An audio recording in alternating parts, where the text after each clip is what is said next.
नमस्कार, आप देख रहे हैं देश हित और आपके साथ मैं हूं अदिति त्यागी। तो मोदी सरकार जिस अग्निपथ को सेना के लिए क्रांतिकारी कदम बता रही थी, उसके खिलाफ नौजवानों ने कैसे क्रांति का ऐलान किया, उसका ट्रेलर अभी आपने हमारी रिपोर्ट में देखा।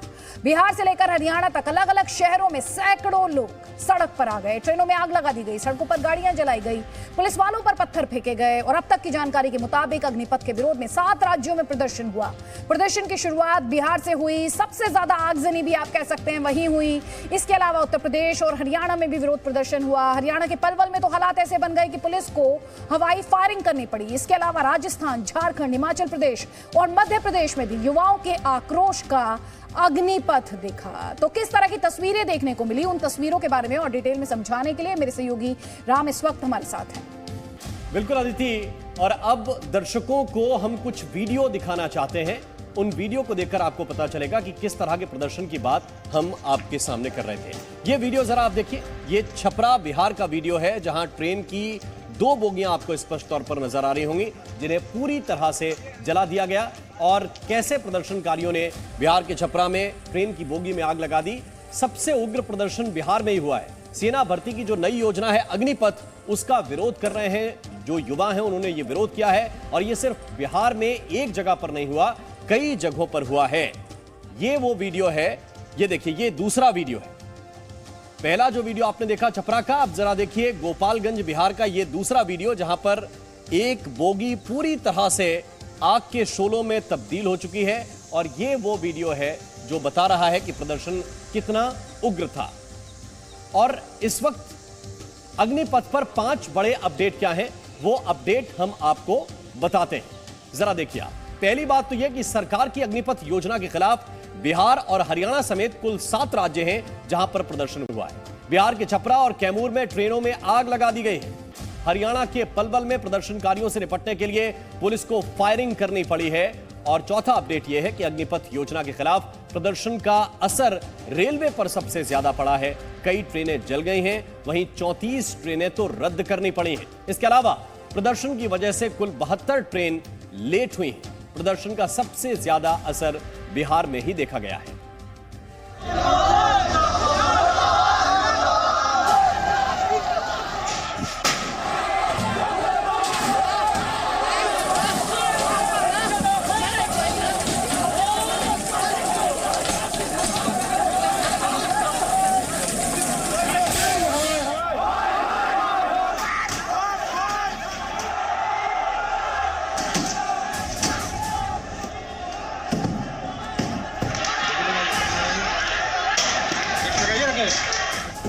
ये तस्वीरें बिहार की हैं। सेना में अग्निपथ योजना के तहत अग्निवीरों की भर्ती करने के विरोध में बिहार से ही बवाल की शुरुआत हुई।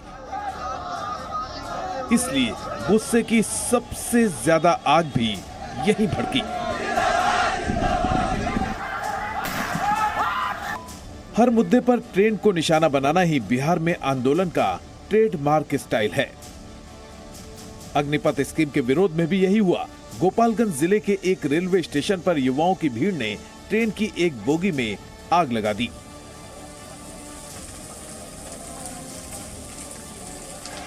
आंदोलन का यही तरीका कैमूर जिले के भभुआ रोड स्टेशन पर भी आजमाया गया। कुछ युवकों ने पुलिस पर पथराव करना भी शुरू कर दिया।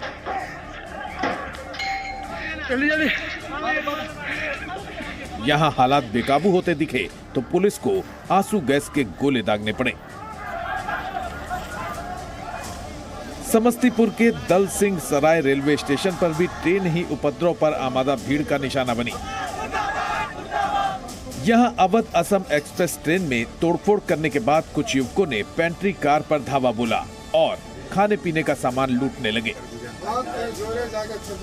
गाड़ी रुका, आया, पानी मांगा, मैंने पानी दे दिया, 2 बॉक्स पानी दे दिया हमने, फिर भी वो लोग चला नहीं किया। फिर उसके बाद धक्का मुक्का करने लगा, तोड़ फोड़ करने लगा। इधर से शीशा तोड़ा और इधर से कुंडी खोल करके घुस करके आया, 2-3 थाप हमको मारा और पानी 25-30 पेटी लूट लिया। जहानाबाद से बेगूसराय और बक्सर से सीतामढ़ी तक आंदोलन के नाम पर युवकों ने ट्रेन की पटरियों पर कब्जा कर लिया। जिसकी वजह से लगभग 2 दर्जन ट्रेनें रद्द करनी पड़ी। वहीं बिहार के जिन शहरों में हंगामा कर रहे युवकों को रेलवे स्टेशन जाने का मौका नहीं मिला, उन्होंने सड़कों पर आगजनी और पत्थरबाजी करके पुलिस, प्रशासन और आम लोगों की नाक में दम कर दिया। नवादा में आंदोलनकारियों ने बीजेपी दफ्तर में भी आग लगा दी। वहीं छपरा में बीजेपी विधायक सीएन गुप्ता के घर पर कुछ उपद्रवी तोड़फोड़ करने पहुंच गए। बिहार के लगभग 1.5 दर्जन जिलों में आंदोलन के नाम पर अराजकता का तांडव दिखा, तो बीजेपी नेताओं ने उन्हें समझाने की कोशिश भी की कि अग्निपथ योजना से उनको फायदा ही होगा। देखिए, मुझे लग रहा है कि जो केंद्र की जो यह योजना है, यह एक बड़ा कदम है और इससे योजना को ठीक ढंग से लगता है कि हमारे जो नौजवान है वो नहीं समझ पाए हैं और इसलिए लग रहा है कि कोई कहीं वो गलतफहमी हुई है।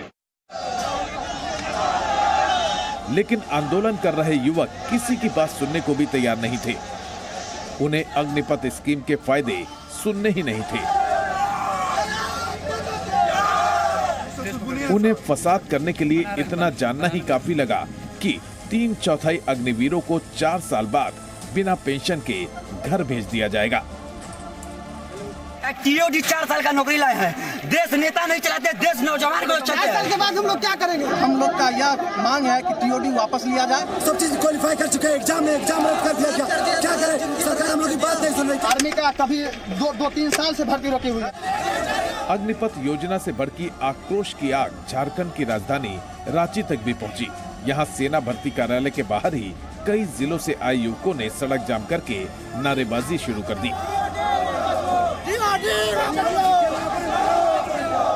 देश में तीनों सेनाओं में लगभग 10% यानी 1.25 लाख से ज्यादा सैनिक बिहार और झारखंड के ही हैं। उन्हीं को देखकर सेना में भर्ती होने का सपना पालने वाले युवकों को अग्निवीर बनना मंजूर नहीं है और कोई दूसरी नौकरी मिलने की इन्हें उम्मीद भी नहीं है। इसलिए अब ये जिद पर अड़े हैं कि जब तक सेना में भर्ती की पुरानी व्यवस्था लागू नहीं होगी, तब तक वो आंदोलन करते रहेंगे। Bureau report, C media. तो हमारी इस रिपोर्ट में आपने देखा किस तरह बिहार में आगजनी हुई, पब्लिक प्रॉपर्टी को नुकसान पहुंचाया गया और बिहार के बाद सबसे ज्यादा हिंसक प्रदर्शन वाला राज्य रहा हरियाणा के पलवल में गाड़ियों में आग लगा दी गई, सड़कों को घेर लिया गया, पुलिस पर पथराव किया गया।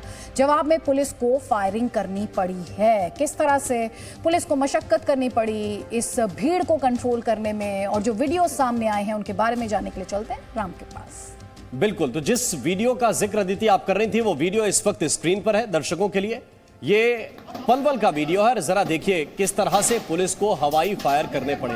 ये उन प्रदर्शनकारियों को रोकने के लिए हवाई फायरिंग करनी पड़ी है जो प्रदर्शनकारी पुलिस पर पत्थर फेंक रहे थे। पहले आपने ये देखा होगा कि कैसे हाईवे पर उन्होंने उत्पात मचाया और जब पुलिस पर पत्थरबाजी हुई तो पुलिस को उन्हें कंट्रोल करने के लिए हवा में फायर करने पड़े। उससे पहले काफी देर तक पत्थरबाजी यहां पर हुई और जमीन पर पड़े हुए पत्थर भी इस वक्त नजर आ रहे हैं। तो ये वो तस्वीर रही पुलिस पर पत्थर फेंकते हुए प्रदर्शनकारी, जिसका हम जिक्र कर रहे थे कि पहले पुलिस पर पत्थर फेंके गए। ये देखिए, पुलिस अंदर है, गेट के अंदर है, बाहर जो प्रदर्शनकारी हैं वो मौजूद हैं और वहां से पत्थर फेंके जा रहे हैं। जमीन पर बहुत सारे पत्थर आपको पड़े हुए नजर आएंगे जब दूसरी तस्वीर आप देखेंगे। ये देखिए पत्थर किस तरह से कैंपस के अंदर आकर गिर रहे हैं और इसके बाद हरियाणा पुलिस ने मोर्चा संभाला और फिर जाकर हवाई फायरिंग की।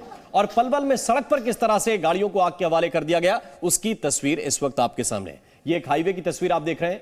इसको जरा देखिए कि एक गाड़ी है जिसे पूरी तरह से फूंक दिया गया है और इससे पहले यहां पर पत्थरबाजी भी हुई, गाड़ी के कांच भी तोड़े गए, उसके सबूत भी आपको सड़क पर नजर आ जाएंगे। और इसके बाद जब यह गाड़ी फूंक दी गई तब प्रदर्शनकारी यहां से हटे हैं।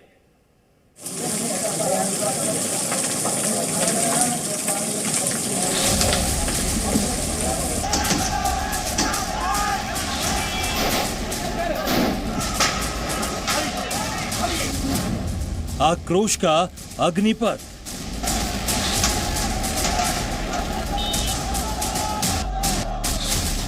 गोलियों की तड़तड़ाहट, आसमान से बरसते पत्थर, गुस्सा, गुबार और आक्रोश।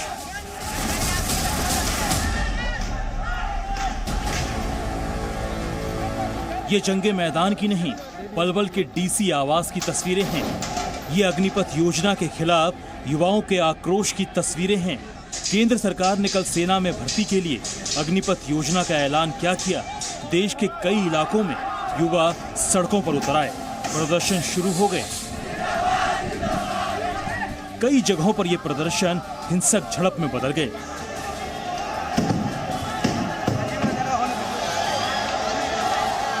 और ये उसी झड़प की तस्वीरें हैं। भर्ती की नई योजना से गुस्साए युवकों ने पलवल डिप्टी कमिश्नर के आवास को घेर लिया। गेट बंद मिले तो बाहर से ही पत्थरबाजी शुरू कर दी। वहां तैनात सुरक्षा कर्मियों ने पहले तो प्रदर्शनकारियों को समझाने की कोशिश की, लेकिन हालात बिगड़ते ही चले गए। कोई रास्ता नहीं बचा तो पुलिस ने हवाई फायरिंग शुरू कर दी। अंदर तैनात सुरक्षा कर्मियों ने ऑटोमेटिक राइफलों से एक के बाद एक कई राउंड गोलियां चलाई। हालांकि इसके बावजूद उपद्रवी पत्थर बरसाते रहे। जो मेन गेट है, अंदर का एंट्रेंस गेट है डीसी आवास का, यहाँ पर आप देखिए ये पूरी गवाही दे रहा है। पत्थरों के निशान हैं, ये आप देखिए यहाँ पर जो पत्थर चिपक गए हैं, ये आप देखिए पत्थरों के निशान।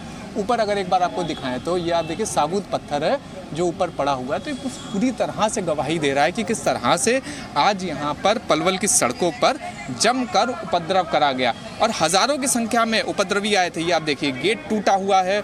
गेट की आपको एक बार हम लोग तस्वीर दिखाएं तो आप देखिए कि ये जो गेट है इसको तक नहीं बख्शा, गेट को तोड़ दिया गया। जबरन यहाँ पर सैकड़ों लोग आते हैं, फिर इसके बाद अंदर से पथराव करना वो लोग शुरू करते हैं। इससे पहले सैकड़ों की तादाद में युवा पलवल हाईवे पहुंच गए और बवाल शुरू कर दिया।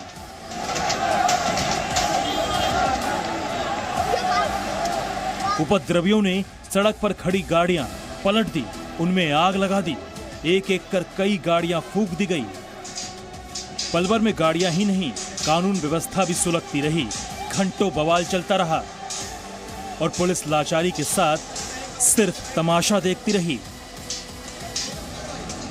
तो भी यहाँ पर आप देखिए कि किस तरह से जो बैरिकेड थी, इन बैरिकेडिंग को तोड़ा गया था। तो ये यहाँ पर आप देख सकते हैं क्रेन के सहारे बैरिकेड्स को इस समय लादा जा रहा है। इस समय तो अभी ये यहाँ पर तस्वीर है पलवल की कि जिस तरह से उपद्रव करा गया था, तो अब उपद्रवी तो नहीं है, लेकिन उपद्रवियों ने जिस तरह से उपद्रव करा था उसके निशान अभी तक यहाँ पर पलवल के इस हाईवे पर पूरे उनके निशान दिख रहे हैं।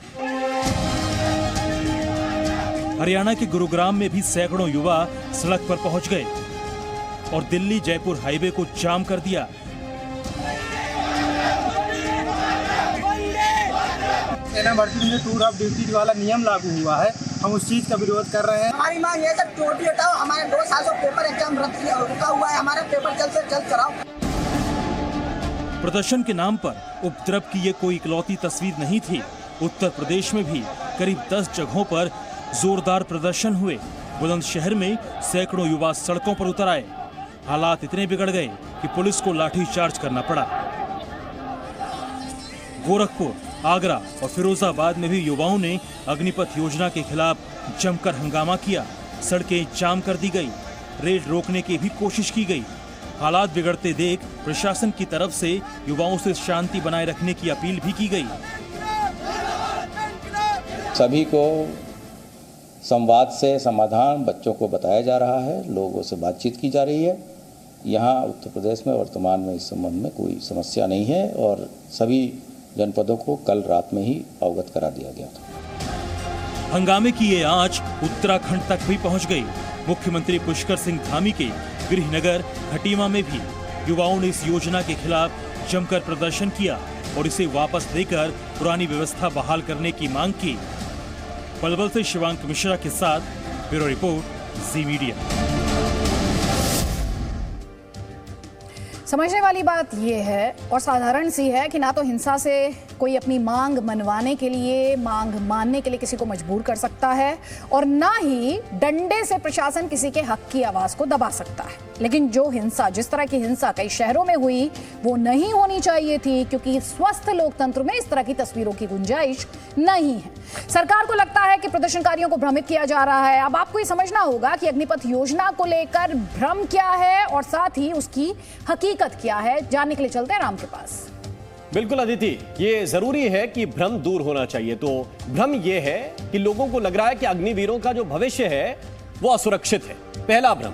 और उस पर तथ्य यह है कि कार्यकाल खत्म होने के बाद भी और मौके मिलने वाले हैं। वो मौके खत्म नहीं होंगे कि कार्यकाल खत्म हुआ तो मौके भी खत्म हो गए। 4 साल जो है नौकरी होगी और इसके बाद फिर क्या होगा, आगे पढ़ाई के लिए आपको अवसर मिलेंगे, आगे नौकरी के लिए भी आपको अवसर मिलेंगे। इस तथ्य पर आपको ध्यान देना चाहिए। तो आगे पढ़ाई के अवसर आपके पास जारी रहेंगे। इसके अलावा अर्धसैनिक बल और पुलिस में ऐसे जवानों को जो अग्निवीर से रिटायर होंगे उन्हें प्राथमिकता मिलेगी। सेना में भर्ती के मौके भी बढ़ेंगे। तो ये जो महत्वपूर्ण जानकारी है वो दर्शकों तक पहुंचनी चाहिए। भ्रम यह है कि अग्निपथ से युवाओं के अवसर कम हो जाएंगे तो सेना में भर्ती के मौके बढ़ेंगे। मौके कैसे बढ़ेंगे उसको भी आपको समझाते हैं, क्योंकि सशस्त्र बलों में 3 गुना भर्ती होगी सामान्य भर्ती से। रेजिमेंटल बॉन्डिंग प्रभावित होगी क्या? एक भ्रम यह भी है कि रेजिमेंटल सिस्टम में बदलाव हो जाएगा, तो तथ्य यह है कि कुछ नहीं बदलने वाला है, वही पुराना सिस्टम रहेगा और सर्वश्रेष्ठ अग्निवीरों का चयन इसमें किया जाएगा। एक भ्रम यह है कि सेना की कार्य क्षमता पर असर पड़ेगा। जवाब यह है कि कई देशों में शॉर्ट सर्विस भर्ती का सिस्टम पहले से है और 4 साल बाद अग्निवीरों के प्रदर्शन के आधार पर उनका परीक्षण किया जाएगा और बेहतरीन प्रदर्शन करने वाले तकरीबन 25% अग्निवीर स्थायी हो जाएंगे। एक भ्रम यह कि 21 साल का सैनिक अपरिपक्व और गैर जिम्मेदार होता है। कुछ लोग ये तथ्य भी दे रहे हैं। जवाब यह है, उसके तथ्य यह है कि दुनिया भर में सेनाएं युवाओं पर ही निर्भर हैं। युवा ही सेना में जाते हैं। अनुभव और युवा जोश का बराबर का संतुलन बनाना ही सेना की जिम्मेदारी है और वो होगा। अग्निवीरों से समाज और आंतरिक सुरक्षा को खतरा हो जाएगा। कुछ लोग ये भी भ्रम फैला रहे हैं। तथ्य यह है कि वर्दी पहनने वाला जवान ताउम्र देश के लिए समर्पित होता है और आगे भी समर्पित रहेगा। तो ये कुछ ऐसे भ्रम हैं जो लोगों की नजर में दूर होने चाहिए तथ्यों के माध्यम से। आगे अदिति के पास चलते हैं। हमारे साथ 2 खास मेहमान हैं। हमारे साथ मेजर जनरल एसपी सिन्हा हैं, डिफेंस एक्सपर्ट हैं, और हमारे साथ मेजर जनरल जेकेएस परिहार हैं। आप दोनों का बहुत बहुत स्वागत है। जनरल सिन्हा, जय हिंद। सबसे पहला सवाल तो मेरा आप ही से है, अगर हम इस स्कीम की बात करें, सरकार इसके फायदे गिना रही है लगातार और ये भी कहा जा रहा है, इसे लेकर भ्रम फैलाया जा रहा है, क्या सरकार इसके फायदे समझाने में कहीं विफल रही है? ये वजह है या आपको लगता है स्कीम में दरअसल जो युवाओं की कंसर्न आज हमने सड़क पर देखे और जिसे लेकर जो आर्मी के फॉर्मर जनरल्स भी काफी वोकल रहे हैं, उनमें सब्सटेंस है?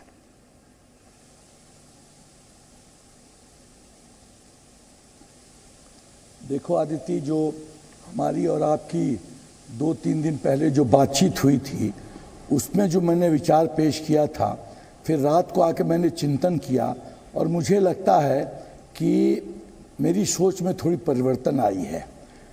पहला बात तो मैं ये कहना चाहता हूँ कि ये नौजवान जो पत्थरबाजी कर रहे हैं, ट्रेन जला रहे हैं, गाड़ी जला रहे हैं, अनुशासनहीन हैं, क्या वो सेना के लिए फिट है?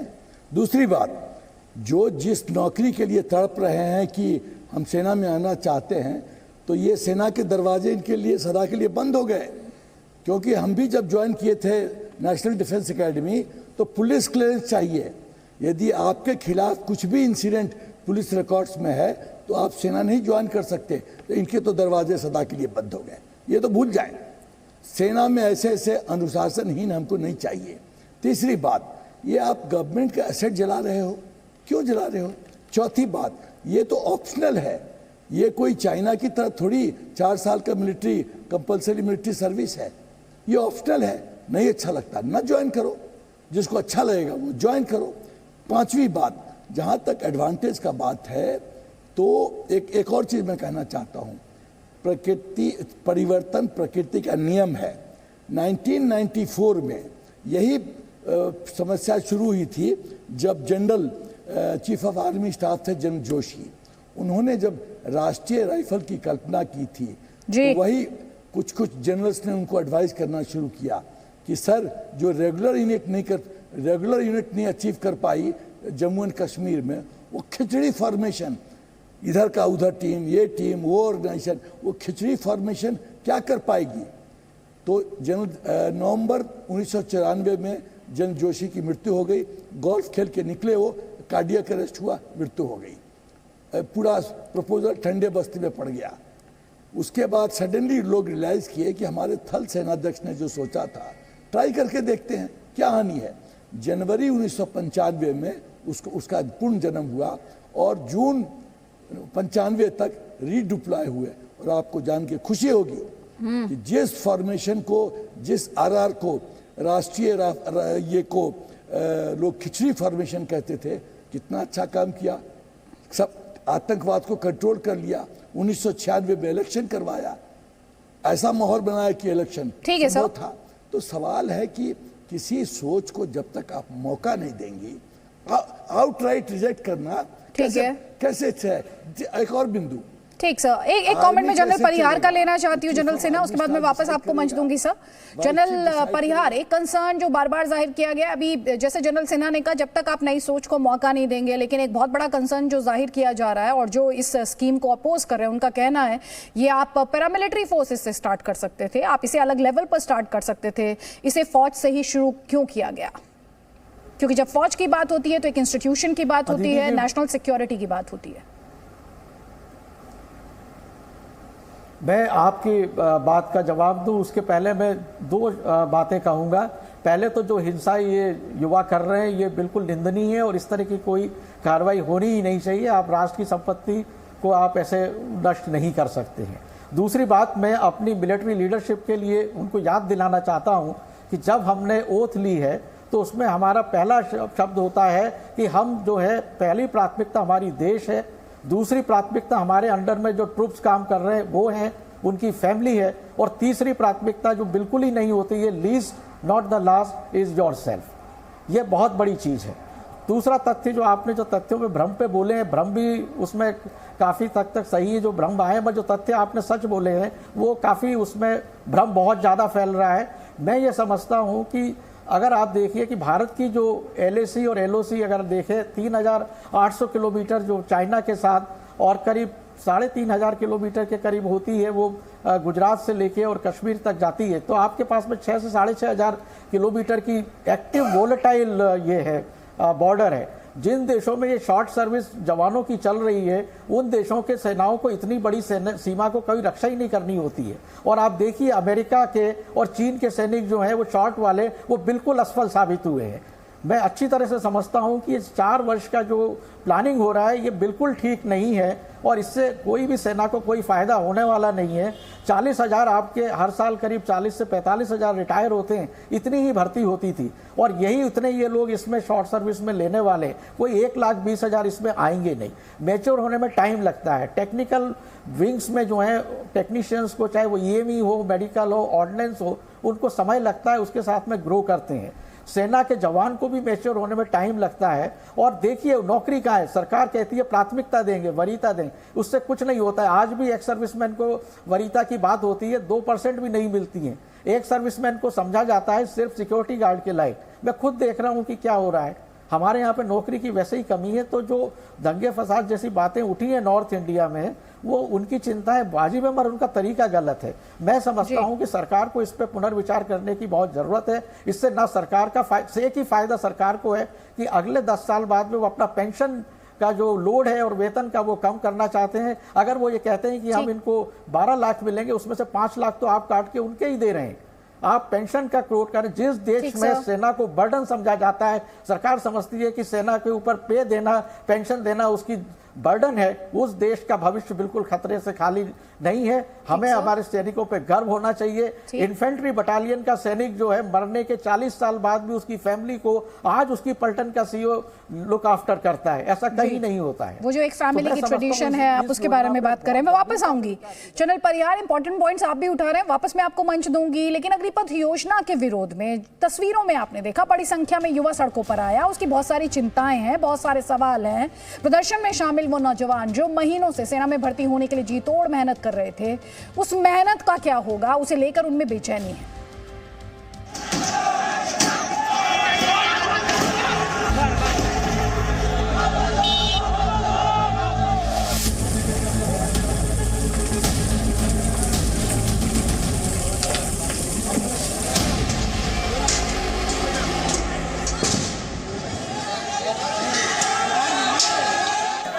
मीटर मारने में लड़कों की जान निकल जाती है।